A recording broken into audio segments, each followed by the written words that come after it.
the mortal remains of a South African nurse who died in Tanzania will finally be brought back home today. Sister Kholeka Tunyiswa was part of the group of 20 nurses who were recruited to revive the East African country's ailing system in the 60s. Nursing union DENOSA members have gathered at OR Tambo International Airport to welcome her remains. Now joining us is SABC News reporter Khayelihle Khumalo.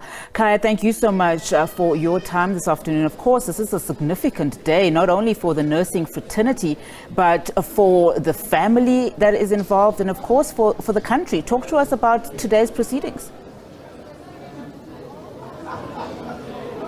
Well, that's right, Unati. Quite a very heartwarming occasion here at the OR Tambo International Airport. And I mean, there's quite a very rich context into this story. I mean, you go back to the 60s, where then leader of Tanzania, that's of course Julius Nyerere, approached then ANC President Oliver Tambo, talking about the looming crisis that Tanzania was facing in terms of their own healthcare facilities, in light of a very mass exodus of the nurses who went to the UK, in light of the change, the political winds of change that were blowing in East Africa. So Sister Kholeka is one of those nurses who heeded the call, who left South Africa frustrated by the conditions of the repressive apartheid regime. So they went to Tanzania really to beef up the healthcare system. So the nursing union DENOSA has been really at the core in terms of making sure that these mortal remains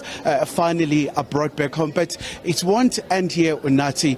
Eventually, during the course of next month, the mortal remains will be laid to rest in Gqeberha, where the sister was from. But let's just hear more perspective from DENOSA in terms of this very extraordinary journey. So thank you so much indeed, Mr. Olani, for your time. We know that, I mean, just a couple of days ago, President Ramaphosa hosted his Tanzanian counterpart, President Suluhu Hassan, and really just talking about the importance of South Africa and Tanzania relations. But just give us the context of the importance of today and the role that DENOSA has played to make sure that Sister Kholeka's remains are brought back home. Well, thank you very much. And just to correct you, my name is Simon Hlungwani, yes. Just as a starter. But we must appreciate one thing, that through this collaboration between DENOSA and government, Department of Arts, Sports and Culture, Department of International Relations, and the Minister in the Presidency, working together for us to ensure that at least the remains of our well-deserving heroine, it comes back home to be given the standing ovation. This is why we came here in large numbers with nurses to give the last honor that we can give. But it is so appealing that we are seeing one of the other only remaining nurse of the 20 who went to Tanzania, imagine, in 1962.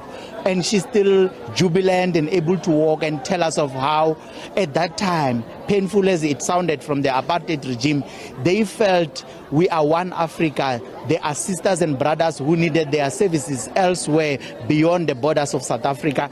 And they had to go there and teach in Tanzania, teach nursing skills, but also improve the nursing quality in that country. So it happens today when we know it's Human Rights Day, and for us it's very grateful that we know we even at the current moment have some cooperations, bilaterals, even from the nursing fraternity. We have what we call Hexacon, which is the East, the Central, and the East, the Central, and the Southern part of Africa, where we formed a college of nurses. Its primary role is to collaborate, to cooperate, we benchmark and learn from each other in terms of the nursing skills and their skills capacity, and where South Africa is doing playing a major role in assisting the African countries. You can talk about Mozambique, you talk about what is currently happening in Malawi, you can also talk about what happened in the DRC, where we assisted them to be able to have what you call a regulatory board in terms of the nursing councils there. But most importantly, it's for us to realize that Africa was one, And as long as my brothers and my sisters in another country need skills and lack in certain things, we must always lend a helping hand and assist them, which is what these 20 nurses have done. They heeded the call to go and assist in Tanzania. This is why we give them the standing ovation and we respect the role that they've done. They have not only done that, they've joined the likes of many who have parted ways. Mama like Mama Mklenge, we know Mama Sisulu, we know Mama Tambo, we know Mama Emma Sobukwe. Most of them were there in the nursing fraternity and they assisted around the areas of Africa as a whole, including medical doctors for that matter. You know many of those who are back now, including Minister Nkosazana Dlamini-Zuma. She assisted in Eswatini. So that tells us that we are Africans. We should always be helping each other in the times of need. And for that, we will forever be grateful. Us as the young ones, we are worried right now that the history and this rich history is not recorded. And we are calling upon those who are in power, in particular arts and culture, to ensure that this history is written in the books, can be read by those who are coming in the next time, and never to be forgotten, but stays in the memory of everyone else. Because it is also a sign and a statement that nurses were in the struggle, and the struggle to uplift humanity. And not only in South Africa, but in Africa as a whole. This is why we attained the freedom in South Africa, and we were part of it as the nurses. We are very jubilant and very happy for that. All right, thank you so much indeed. Of course, that's DENOSA's president, certainly not Xolani, he's Simon. So, of course, really just giving a very comprehensive context about the significance of today, Unathi, and also looking at the collaboration of the nursing community in Tanzania, just across the SADC region, but also retracing that liberation heritage roots that the nurses as well were right at the trenches in terms of fighting against apartheid regime, and of course coinciding with quite a very important day of the Human Rights Day here in South Africa.